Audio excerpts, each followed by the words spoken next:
Hello, hello mga abe ko! This is Tina Likes and Happiness. Another day, another mini vlog. Uy! For today's video, bumili pala kami ng kamoting kahoy sa palengke. Pagkatapos balatan, pinagpira-piraso namin para ang mga ito'y magkasya sa kaserola. Merienda pala namin ito, bali isasalang namin ito sa kahoy dahil hindi naman nagmamadali kasi wala namang pasok dahil holiday, araw ng mga patay ngayon. O di ba ang abe nyo makakatipid sa gas ngayon?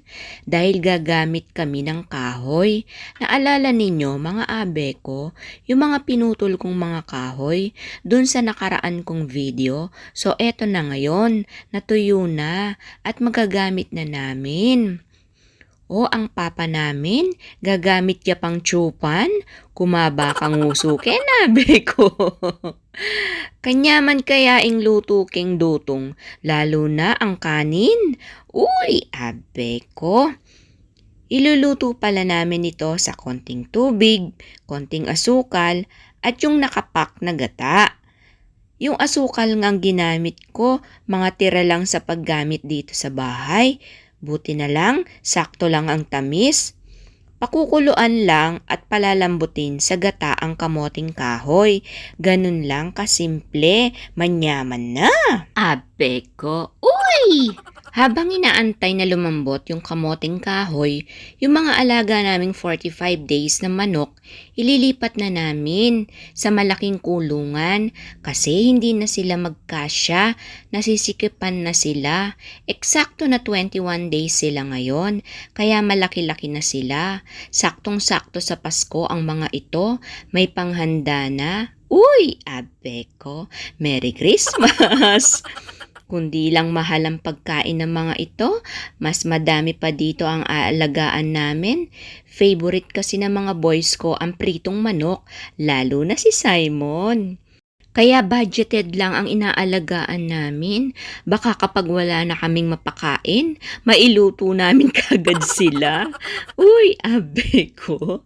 Eto, naluto na rin yung ginataang matamis na kamoting kahoy. Mukhang manyaman, abe. Tara, magmerienda na. Actually, dapat kalamay ito.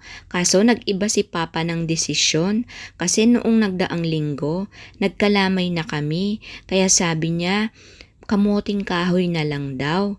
Tignan ninyo yung abe ko, yung mukha niya, talagang mukhang gutom na talaga. Uy! Etong abe ko talaga, laging tiyan niya ang naririnig niya. Pero kapag tinatawag ko siya, hindi niya ako naririnig.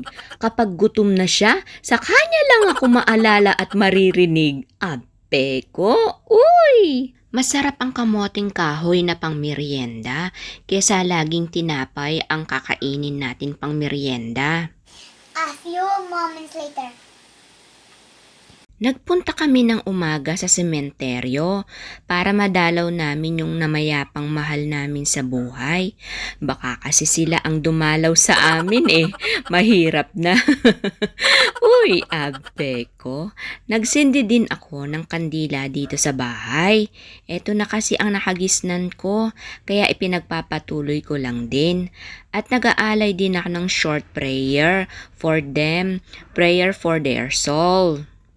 Okay, that's all for today's video.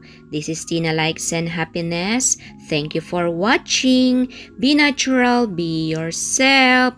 Don't forget to like, follow, and share.